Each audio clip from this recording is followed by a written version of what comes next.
cette invitation. Je me présente, donc je suis le docteur Madia Elafi. De formation, je suis pneumologue, initialement spécialisée dans des pathologies chroniques de type mucoviscidose, maladies neuromusculaires. Je me suis spécialisée dans mon parcours en allergologie et dans les pathologies du sommeil de l'adulte, le syndrome d'apnée du sommeil, les autres pathologies. Et mon activité, je suis à Albi depuis 12 ans, d'allergologie m'a amenée à voir en consultation des enfants pour des pathologies allergiques, pour de l'asthme. Et parallèlement à ça, avant d'arriver, j'avais découvert à mes dépens, en tant que maman, ce que c'était que l'apnée du sommeil de l'enfant. Donc en fait, mon premier enfant, mon aîné, les premières années de vie jusqu'à ce qu'il soit opéré des amygdales et des végétations à 5 ans et demi, présentait beaucoup de symptômes, j'ai beaucoup consulté et j'ai eu cette errance diagnostique qu'ont eu pas mal de parents avant qu'on réussisse à mettre des mots sur les mots. Et j'ai découvert à l'occasion d'une réunion de médecins euh, qu'il existait un syndrome d'apnée du sommeil chez l'enfant et chaque diapositive, c'était mon fils en fait. C'était vraiment mes caricaturales, quoi. Chaque dia, les ronflements, les sueurs nocturnes, le sommeil agité, l'enfant grognon, de la fatigue anormale. Je l'appelais l'aspirateur à bêtises. Enfin bref, les lumières se sont allumées les unes après les autres en me disant, mais oui, effectivement, il souffrait d'un syndrome d'apnée du sommeil sévère et à partir de ce moment-là, donc j'ai 4 enfants. Pour mes 4 enfants, j'ai été confrontée à cette problématique sur un terrain allergique familial et de mes enfants qui a été euh, découvert à cette occasion. Et j'ai changé d'activité. Moi, j'étais praticien hospitalier dans un hôpital où je m'occupais de mucoviscidose. Et quand je suis arrivée à Albi, j'ai fait ma formation d'allergologue. Et j'ai commencé à voir en consultation des enfants qui ressemblaient aux miens. Alors j'ai commencé à poser des questions de sommeil, puisque je savais qu'il pouvait y avoir des problèmes de sommeil chez les enfants qui ont de l'asthme et autres. Et je me suis heurtée à pas mal d'idées reçues, d'incompréhensions, les praticiens autour de moi étaient comme moi. C'était des pathologies qu'ils ne connaissaient pas. Ils avaient l'habitude d'avoir des enfants qui étaient souvent malades, qui avaient des grosses amygdales, et puis voilà. Donc j'ai creusé le sujet et j'ai créé cette association qui s'appelle 4A. Euh, J'avais besoin d'un acronyme qui claque un peu et je me suis dit, bah, tiens, asthme, allergie, apnée du sommeil, ce sont 3 pathologies qui sont très intriquées. Et donc, on est Albi, 4A, asthme, allergie, apnée du sommeil en albigeois. Et j'ai commencé dans mes premières actions par la création du livre Sommeil de marmotte. J'adore lire des livres à mes enfants. Donc, je me suis dit, bon, bah, ça permettra d'avoir un document à la fois utile pour les parents, parce que ben, voilà, l'idée c'était de qu'est-ce que je pouvais faire qui m'aurait moi aidé quand j'étais jeune maman et que je ne savais pas encore que ça existait l'apnée du sommeil. Et je suis allée à la rencontre d'une jeune autrice albigeoise, Julie Eugène, qui avait déjà fait un livre sur les enfants dyspraxiques, qui s'appelle Encore à l'envers. Et donc, je lui ai soumis le projet en lui disant, voilà, j'ai créé une association, je commence à récolter de l'argent, est-ce que vous êtes d'accord pour écrire une histoire? Donc, elle est autrice-illustratrice, donc c'est elle qui a créé les personnages, l'histoire, à partir de ce que je lui ai expliqué comme symptômes et comme façon de prendre en charge les enfants. Et parallèlement à ça, j'ai rencontré l'équipe des JPRS, d'Alliance Apnée du Sommeil, avec le docteur Marsapen, à un moment où ils ont créé le Respiration, un hackathon de façon à stimuler les professionnels de santé avec d'autres professionnels pour essayer de créer des outils didactiques et des applications santé. Et j'avais, moi, dans ma première vie professionnelle avec euh,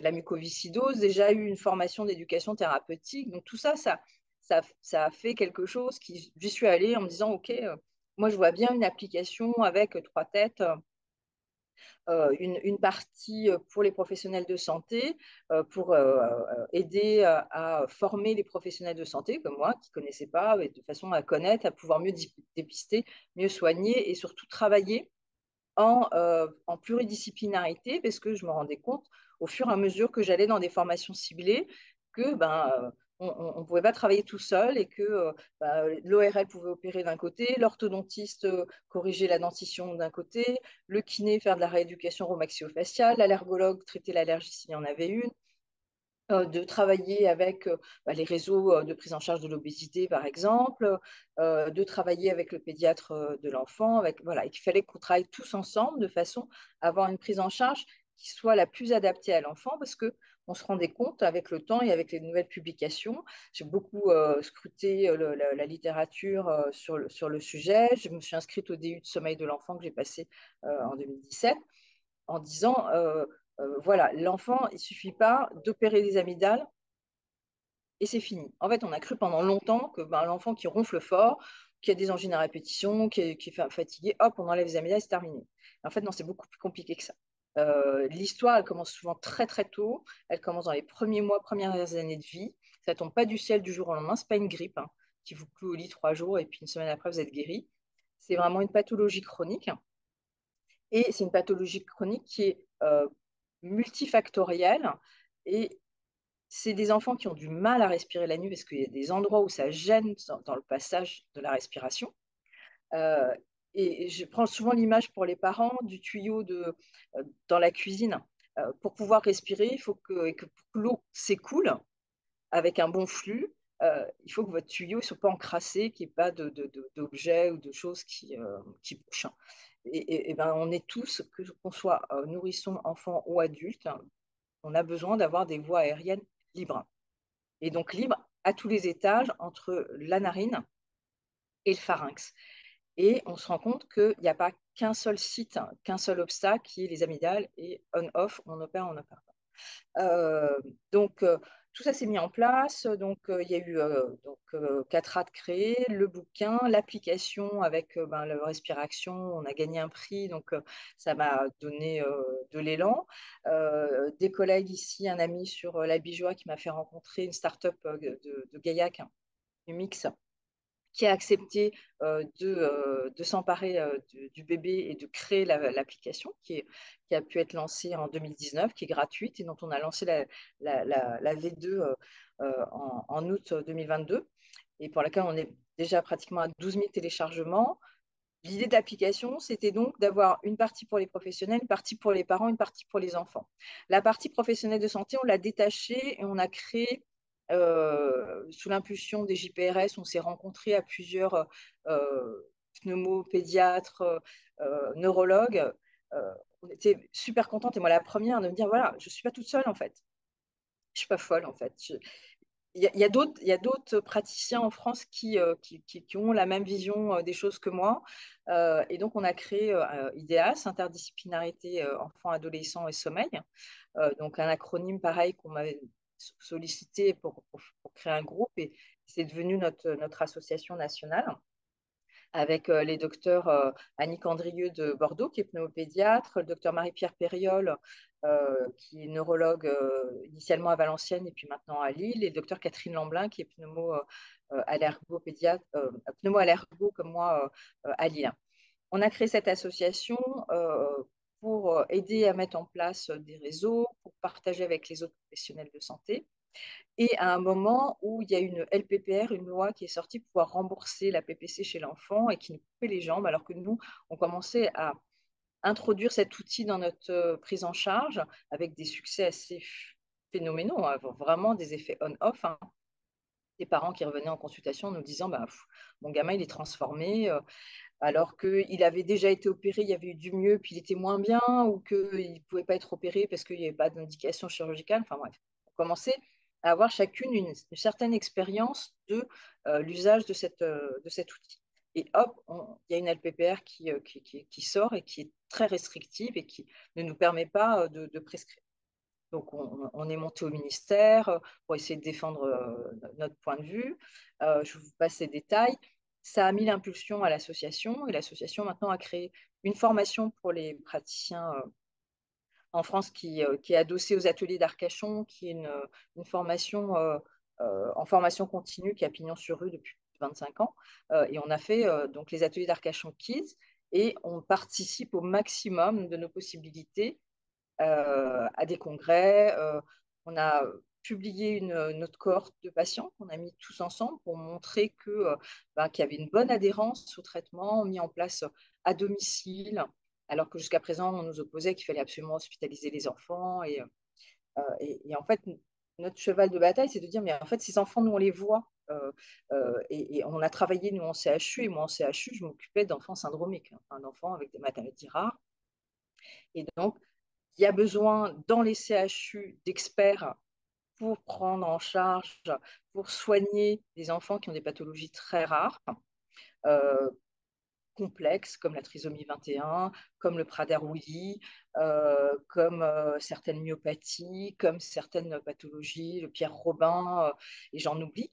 Euh, et nous, les médecins de terrain, les enfants qu'on voit, c'est ce qu'on appelle les enfants de type 1, qui sont des enfants plutôt allergiques, plutôt dans des familles où il y a de l'apnée du sommeil, avec des morphologies où ils ont des pharynx étroits, des palais étroits, rétrognates.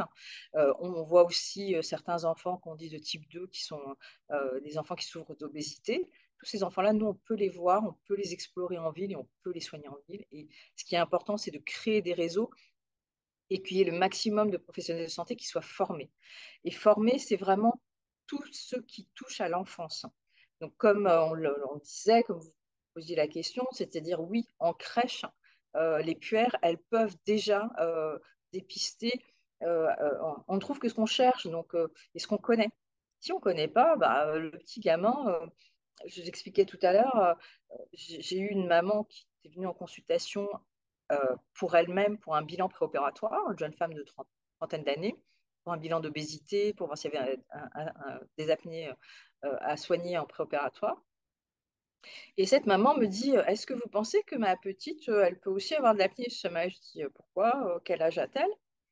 Et elle me dit, elle a 3 ans. Et à l'école, on m'a demandé de la reprendre à la maison comme je ne travaille pas pour faire la sieste à la maison parce qu'en fait, à l'école, elle ronfle tellement fort qu'elle empêche les autres enfants de dormir. Donc, c'est bien de la part des ATSEM de préserver le sommeil des petits camarades. Et c'est là qu'on se dit, si l'ATSEM, elle savait que un enfant qui ronfle, c'est pas normal, elle aurait dit à la maman, gardez-la à la maison parce qu'elle empêche les enfants de dormir et surtout prenez rendez-vous. C'est pas normal que votre petite, elle ronfle. Et de fait, quand j'ai enregistré la petite qui avait des amygdales quasi jointives, elle avait plus d'apnée que la maman sur son enregistrement à elle. Donc, effectivement, on sait qu'on a du pain sur la planche et que plus on aura de professionnels de la petite enfance à l'école, des mamans qui me disent à l'école, on m'a dit ça va pas du tout, votre fils il est fatigué, il faut arrêter de le coucher tard, faut vraiment le mettre. Il a besoin de sommeil, c'est important, mais je vous assure, docteur, à 8 heures, il est au lit et à 8 heures, il dort. Et je comprends pas parce qu'il dort de 8 heures à 8 heures et à l'école, on ne me croit pas. Ben oui, parce que l'information et la formation qu'ils ont, c'est les enfants ont besoin d'une bonne quantité de sommeil. Elles ont raison. Elles n'ont pas encore eu l'information que on peut avoir la quantité sans avoir la qualité. Et de dire, ah je vous crois, madame, donc si votre enfant qui dort de 20 heures à 8 heures est fatigué, c'est qu'il y a autre chose, parlez-en à votre médecin. Et que le médecin, quand on lui en parle, il ne balaye pas ça d'un revers de la main, qu'on a pu voir pas mal de patients, en disant, mais non, les apnées, ça n'existe pas. Votre enfant il est trop jeune. Voilà, donc on est vraiment sur de l'information et de la formation à tous les étages, à la fois auprès de nos confrères, de nos collègues, de tous ceux qui tournent, qui voient des enfants, et dans le grand public, parce qu'on se dit, quand les parents lisent un article, lisent un livre, voient une vidéo, ils disent, ah ouais, quand même, hein, peut-être que mon enfant, finalement. Donc, on a des enfants qui ont des vrais ralentissements de croissance, qui ont des fois des cassures de courbe pondérale, voire saturopondérale. Et on a, à l'inverse, des enfants qui vont être plus sédentaires, qui vont avoir tendance à plus grignoter, et ça fait aussi euh, dans un complexe de pathologie complexe aussi, hein, parce que l'obésité, le surpoids, c'est pas un seul facteur. On le sait maintenant, hein, que c'est une maladie, comme pour l'allergie et donc l'apnée du sommeil, c'est une maladie pour moi environnementale, en grande partie. Euh, Ça fait partie des facteurs qui peuvent favoriser euh, le surpoids et l'obésité chez les enfants avec d'autres facteurs génétiques, environnementaux, alimentaires, diététiques, ce que vous voulez. Et j'ai vu là, il y a quelques jours en consultation, la semaine dernière, un jeune qui a maintenant 14 ou 15 ans, qui est baraqué comme un adulte, hein, il fait pratiquement 1,75 m ou 80, et il est pas loin des 100 kilos. Il a pris 10 ou 15 kilos entre les deux consultations, je les vois tous les 6 mois. Et c'est un jeune qui a été sous machine, il a été opéré, on a retiré la machine, puis finalement ils sont revenus et les symptômes réapparaissaient, donc on a surveillé, on a essayé de mettre en place des traitements médicaux, la rééducation, tout ça, puis redemander à être exploré et puis reprendre la machine, qui tolérait très bien, qui était très efficace, et puis il lui me disait non, non, moi j'en ai plus besoin, je dors très bien sans, je me sens très bien, je ne suis pas fatiguée, je fais du sport, tout va bien. Donc, bien que le dernier enregistrement montrait qu'il avait encore de l'apnée du sommeil, bon, quand ils ont 12-13 ans et qu'ils me disent je veux plus, ça sert à rien de forcer. Je marque dans le courrier, j'explique qu'il y a encore des choses. On fait un deal en disant bon, ok, en contrepartie, tu continues à faire du sport, nettoie bien le nez, tu essayes de bien faire les exercices pour respirer bouche fermée, et puis on se revoit. Et je le revois, et lui il me dit moi je vais très bien. Et la maman me dit non, moi je le vois, il est fatigué, et surtout, je lui dis, t'as pris 10 kilos là, qu'est-ce qui s'est passé? T'as arrêté le sport, qu'est-ce qui se passe? Et elle me dit, depuis qu'il a plus la machine, elle me dit, il mange 2 fois plus. Il s'en rend pas compte, hein, et probablement qu'il y a un lien. On sait que pendant la nuit, on a des sécrétions de leptine, de gréline qui vont être différentes, suivant si le sommeil est fragmenté ou s'il est euh, normal et réparateur. Donc, ce qui est très important, c'est de poser les questions et de savoir ce qu'on cherche. Donc, ne pas s'arrêter au ronflement, par exemple.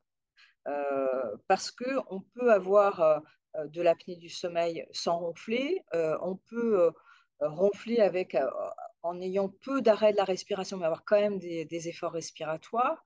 Donc, même si un de nos leitmotifs, c'est de dire un enfant qui ronfle, c'est pas normal, parce que c'est des messages simples et clairs, en même temps, un des messages simples et clairs, c'est qu'on peut avoir des troubles respiratoires du sommeil fragmentants sans ronflement, avec des enfants qui respirent bouche ouverte, qui forcent, qui ont de l'effort respiratoire, mais qui ne vont pas faire forcément beaucoup de bruit pour autant, et qui ne vont pas être identifiés comme ronfleurs, mais qui vont quand même mal respirer. Donc, on cherche plusieurs symptômes et on questionne sur les symptômes la nuit, sur les symptômes la journée, sur les antécédents, les facteurs de risque, et on les examine dans ce sens-là, de se dire quels facteurs de risque ils ont, est-ce qu'il y a un terrain allergique, est-ce qu'il y a un surpoids, est-ce qu'il y a des parents qui ont des apnées du sommeil dans la famille, est-ce qu'il y a un antécédent de prématurité, est-ce qu'il y a de la rhinite allergique, de l'asthme, des infections ORL à répétition, et la nuit, ben, gonflement, respiration forte, la respiration bouche ouverte. Est-ce que l'enfant a un sommeil agité? Est-ce qu'il bouge beaucoup dans son sommeil? Est-ce qu'il transpire? Est-ce qu'il se réveille la nuit pour aller boire de l'eau, pour faire pipi? Est-ce qu'il y a de l'énurésie primaire ou secondaire? Est-ce que c'est des enfants qui ont des maux de tête le matin au réveil? Est-ce qu'ils sont grognons, énervés, fatigués dès le matin, ou voire même des fois des lève tôt, mais qui sont speed toute la journée? Est-ce qu'on a un enfant qui est très hyperactif, qui touche à tout, qui fait des bêtises tout le temps, très impulsif, avec des fois des problèmes de comportement, d'agressivité, troubles oppositionnels, vraiment des problèmes de soucis comportementaux, des problèmes d'apprentissage, d'attention, de concentration. Euh, mais à contrario, on peut avoir des enfants qui marchent très bien à l'école, qui sont fatigués, qui sont complètement éteints. Donc, on n'a pas, euh, dans le livre, dans l'application, voilà, on a pris vraiment les cas caricaturaux pour déjà avoir une accroche, mais surtout, je dis, il faut pas laisser sur le bas-côté les enfants qui sont différents, qui ont une présentation clinique différente. Moi, j'ai eu en consultation des enfants qui avaient été arrivés à mon cabinet par le biais de malaise à l'emporte-pièce. Il y avait déjà eu des bilans cardio, neuro, autres, Et personne n'avait trouvé d'explication à ces malaises à l'emporte-pièce. Et puis à un moment, il y a quelqu'un qui avait soulevé la question du sommeil. Ils avaient fini à mon cabinet. De fait, il y avait un syndrome d'apnée du sommeil sur des enfants qui, malgré tout, travaillaient bien à l'école, voire même faisaient du sport, et dont le seul symptôme de fatigue était ces malaises à l'emporte-pièce.